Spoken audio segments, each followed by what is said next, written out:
नमस्कार। प्रादेशिक समाचार के साथ मैं पूनम किरकेट्टा। पहले मुख्य समाचार। राज्य के दुमका और बेरमो विधानसभा उपचुनाव शांतिपूर्ण तरीके से संपन्न। दुमका में 65.27% और बेरमो में 60.20% मतदान रहा।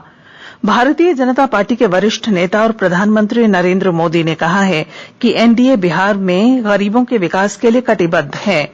झारखंड में कोरोना संक्रमण के मामलों में तेजी से सुधार हो रहा है। अब तक राज्य में 94% से अधिक संक्रमित लोग उपचार के बाद स्वस्थ हुए हैं। और गिरिडीह में पुलिस ने 2 फरार नक्सलियों को, जबकि चतरा में पुलिस ने 1 नक्सली को गिरफ्तार करने में सफलता पाई है। कोविड-19 महामारी के खिलाफ देश एकजुट होकर लड़ रहा है। आप भी हमारे साथ सुरक्षा और बचाव के 3 आसान एहतियाती उपायों का संकल्प लें। मास्क पहनें, 2 गज की दूरी है जरूरी, सुरक्षित दूरी बनाए रखें, हाथ और मुंह साफ रखें। और अब समाचार विस्तार से। देश भर में आज बिहार समेत 10 राज्यों के 54 विधानसभा सीटों के लिए मतदान संपन्न हुआ। बिहार में दूसरे चरण का मतदान संपन्न हुआ है। वहीं झारखंड की 2 सीटों दुमका और बेरमो पर उपचुनाव शांतिपूर्वक संपन्न हो गया। इधर दुमका में 65.27% वोट डाले गए। उपायुक्त सह जिला निर्वाचन पदाधिकारी राजेश्वरी बी ने बताया कि निर्वाचन आयोग के निर्देशों के मतदान के दौरान सख्ती से पालन कराए गए। नगर पालिका क्षेत्र में 48% हुआ वोटिंग। दुमका ग्रामीण में 65.82, दुमका प्रखंड का हुआ 61.36%, मसलिया प्रखंड का 71.95। तो टोटल विधानसभा में जो वोट हुआ वो 65.27% हुआ। बेरमो विधानसभा उपचुनाव के लिए आज शाम 4 बजे तक वोट डाले गए। 60.20% मतदाताओं ने मतदान किया। भारतीय जनता पार्टी के योगेश्वर महतो बाटुल और कांग्रेस के कुमार जयमंगल सिंह सहित 16 उम्मीदवारों के लिए मतदाताओं ने अपने फैसले पर मोहर लगाई। बेरमो के शहरी और ग्रामीण दोनों ही क्षेत्रों की महिलाओं ने बढ़ चढ़कर इसमें हिस्सा लिया। मतदान के दौरान बूथों में सैनिटाइजर, हैंड ग्लव्स और मास्क की व्यवस्था की गई थी। इस मौके पर मतदाताओं ने सामाजिक दूरी का पालन करते हुए वोट डाला। विस्तृत ब्यौरे के साथ हमारे बोकारो संवाददाता। बेरमो विधानसभा उपचुनाव के लिए मतदान शांतिपूर्ण संपन्न हो गया। कोविड-19 महामारी संकट काल के बावजूद 60% से ज्यादा मतदाताओं ने अपने मताधिकार का इस्तेमाल किया। लोकतंत्र के इस महापर्व में बेरमो विधानसभा के शहरी और ग्रामीण दोनों ही क्षेत्रों की महिलाओं ने बढ़ चढ़कर हिस्सा लिया। विधानसभा क्षेत्र के ज्यादातर मतदान केंद्रों पर दोपहर से पहले महिला मतदाताओं की कतार पुरुष मतदाताओं की कतार से लंबी देखने को मिली। बताया जा रहा है कि निर्वाचन आयोग द्वारा की गई बेहतर व्यवस्था और सुरक्षा के पुख्ता इंतजाम के कारण मतदाताओं ने भयमुक्त होकर अपने मताधिकार का प्रयोग किया। मनोज कुमार, आकाशवाणी समाचार, बोकारो। बिहार में दूसरे चरण के लिए हो रहे मतदान में आज शाम 5 बजे तक 51.82% मतदाताओं ने अपने मताधिकार का इस्तेमाल किया। मुख्य निर्वाचन अधिकारी HR श्रीनिवास ने बताया कि लोगों ने बिना डर के मतदान में हिस्सा लिया। दूसरे चरण के लिए 17 जिलों की 94 विधानसभा सीटों पर 1463 प्रत्याशियों की किस्मत का फैसला होना है। भारतीय जनता पार्टी के वरिष्ठ नेता और प्रधानमंत्री नरेंद्र मोदी ने कहा है कि एनडीए बिहार में गरीबों के विकास के लिए कटिबद्ध है।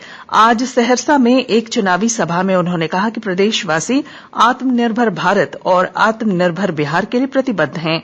श्री मोदी ने इस अवसर पर विपक्ष की आलोचना करते हुए कहा कि प्रदेश के लोग पहले के जंगल राज से भली भांति परिचित हैं।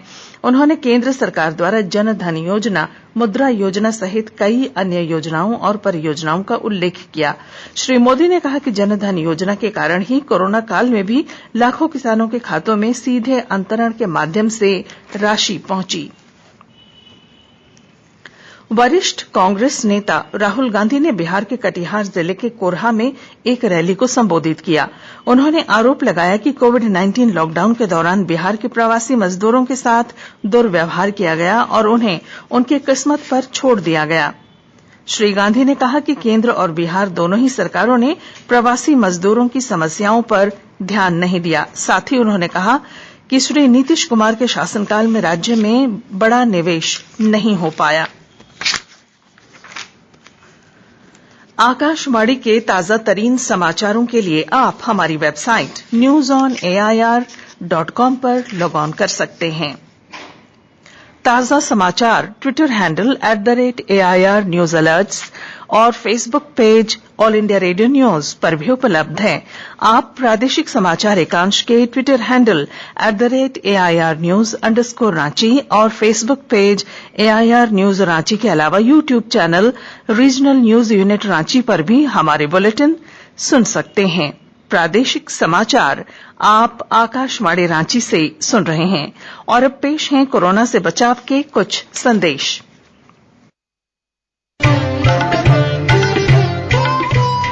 कोविड-19 से बचाव और सुरक्षित रहने के 3 उपाय। मास्क लगाएं, 2 गज दूरी है जरूरी, सुरक्षित दूरी रखें, हाथ और मुंह साफ रखें।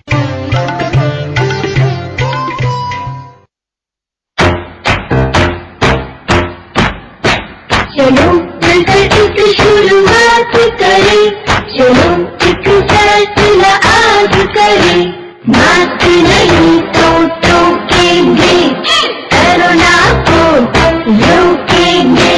चलो एक वादा करते हैं, चलो कुछ वादा करते हैं, मास्क नहीं तो टोकेंगे, कोरोना को रोकेंगे। भारत सरकार द्वारा जनहित में जारी। झारखंड में कोरोना संक्रमण के मामलों में तेजी से सुधार हो रहा है। अब तक राज्य में 94% से अधिक संक्रमित लोग उपचार के बाद स्वस्थ हुए हैं। राज्य में कोविड-19 के कुल मामले 1,02,490 हो गए हैं, जिसमें इलाज के बाद 96,485 संक्रमित लोग ठीक भी हुए हैं। वहीं अब 5,119 सक्रिय मामले हैं। स्वास्थ्य विभाग से मिली रिपोर्ट के अनुसार सोमवार को 512 लोग ठीक हुए। कोरोना महामारी के दौरान बच्चों के मानसिक स्वास्थ्य सहायता के लिए स्वास्थ्य और परिवार कल्याण मंत्रालय की ओर से संवेदना की शुरुआत की गई है, जिसके लिए टोल फ्री हेल्पलाइन नंबर 1800-1212-830 जारी किया गया है। इस संबंध में स्वास्थ्य, चिकित्सा, शिक्षा और परिवार कल्याण विभाग झारखंड सरकार द्वारा जानकारी दी गई है कि जिन्हें परामर्श की आवश्यकता हो वे इस हेल्पलाइन नंबर पर सोमवार से शुक्रवार सुबह 10 बजे से दोपहर 1 बजे तक तथा दोपहर 3 बजे से रात 8 बजे तक संपर्क कर सकते हैं। वायलिन वादक TN कृष्णन का कल रात चेन्नई में निधन हो गया। वे 92 वर्ष के थे। उन्हें पद्म विभूषण सहित कई पुरस्कार और सम्मान दिए गए थे। प्रधानमंत्री नरेंद्र मोदी ने उनके निधन पर शोक संवेदना जताई है। मनरेगा और JSLPS द्वारा संयुक्त रूप से रामगढ़ जिले में दीदी बाड़ी योजना का काम तेजी से चल रहा है।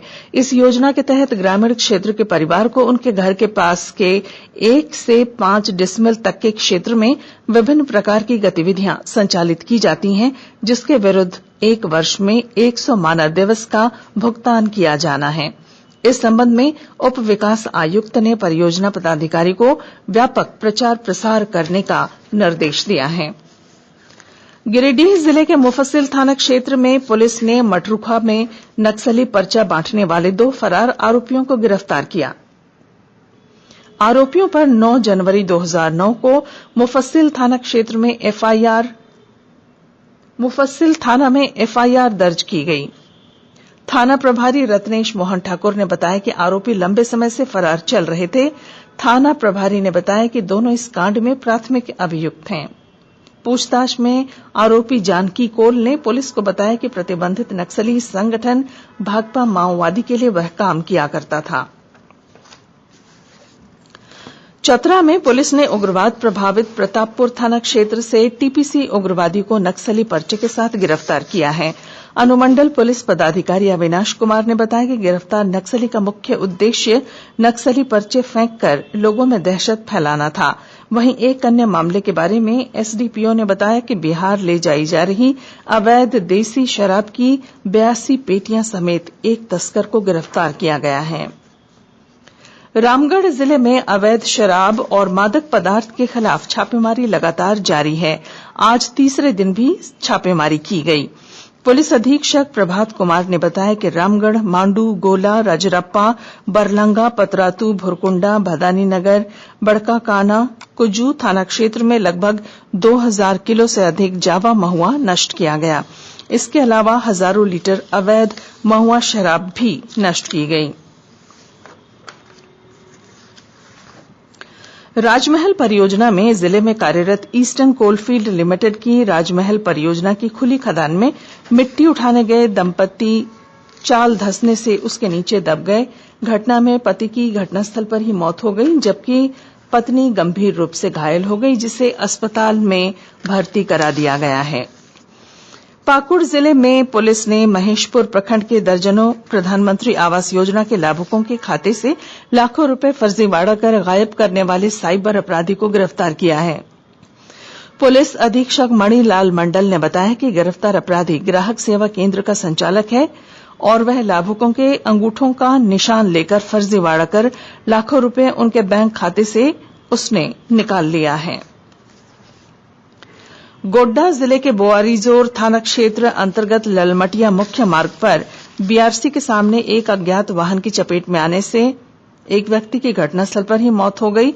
जानकारी के अनुसार वह हाट करने आया था। चतरा जिले के हंटरगंज थाना क्षेत्र के कर्मा गांव में एक तालाब से महिला और उसके बच्चे की लाश मिलने के बाद आक्रोशित लोगों ने पांडेपुरा प्रतापपुर सड़क को जाम कर दिया। मौके पर अनुमंडल पुलिस पदाधिकारी अविनाश कुमार ने ग्रामीणों को समझाकर जाम हटाया और शव को पोस्टमार्टम के लिए सदर अस्पताल भेज दिया है।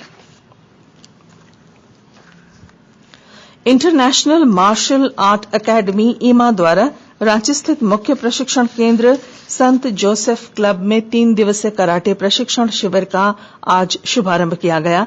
ईमा के तकनीकी निदेशक रेंसी सुनील किस्पोट्टा ने खिलाड़ियों को एडवांस कुमिते का प्रशिक्षण देकर इस प्रशिक्षण शिविर का उद्घाटन किया। श्री किस्पोट्टा ने कहा कि लॉकडाउन के दौरान ऑनलाइन प्रशिक्षण से खिलाड़ियों की एडवांस प्रशिक्षण बंद हो गई थी, इसे फिर शुरू किया गया है। शिविर के दौरान खिलाड़ियों को स्कोरिंग सिस्टम की जानकारी दी जाएगी। प्रशिक्षण के पहले दिन संसाई अनिल किस्पोट्टा, राकेश तिर्की, कुंदन ओराम ने महत्वपूर्ण योगदान दिया।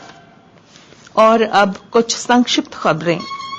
जमशेदपुर के मानगो के कुछ क्षेत्र में पानी सप्लाई की पाइप टूटने के कारण शनिवार से जलापूर्ति ठप है। जामताड़ा ब्लड बैंक परिसर में आज रक्तदान शिविर का आयोजन किया गया। इस मौके पर संताल परगना खुदरा व्यावसायिक संघ के जामताड़ा जिला इकाई के व्यवसायियों ने रक्तदान किया। गिरिडीह जिले में पुलिस ने चोरी करने वाले गिरोह के 2 सदस्यों को गिरफ्तार किया है। पुलिस अधीक्षक अमित रेणु ने इसकी जानकारी दी। पलामू जिले के उपायुक्त शशि रंजन की अध्यक्षता में आज सुरक्षा व मानक अधिनियम के तहत जिला स्तरीय परामर्श समिति की बैठक हुई। और रामगढ़ जिले में बेरमो उपचुनाव को लेकर सीमावर्ती क्षेत्र को सील कर सघन जांच अभियान चलाया गया। और अब बुलेटिन के आखिर में मुख्य समाचार एक बार फिर। राज्य के दुमका और बेरमो विधानसभा उपचुनाव शांतिपूर्ण तरीके से संपन्न। दुमका में 65.27% और बेरमो में 60.20% मतदान रहा। भारतीय जनता पार्टी के वरिष्ठ नेता और प्रधानमंत्री नरेंद्र मोदी ने कहा है कि एनडीए बिहार में गरीबों के विकास के लिए कटिबद्ध है। झारखंड में कोरोना संक्रमण के मामलों में तेजी से सुधार हो रहा है। अब तक राज्य में 94% से अधिक संक्रमित लोग उपचार के बाद स्वस्थ हुए हैं। और गिरिडीह में पुलिस ने 2 फरार नक्सलियों और चतरा में पुलिस ने 1 नक्सली को गिरफ्तार करने में सफलता पाई। और इसके साथ ही आकाशवाणी रांची से प्रादेशिक समाचार का ये बुलेटिन समाप्त हुआ। नमस्कार। घर में रहिए, सुरक्षित रहिए और सुनते रहिए आकाशवाणी।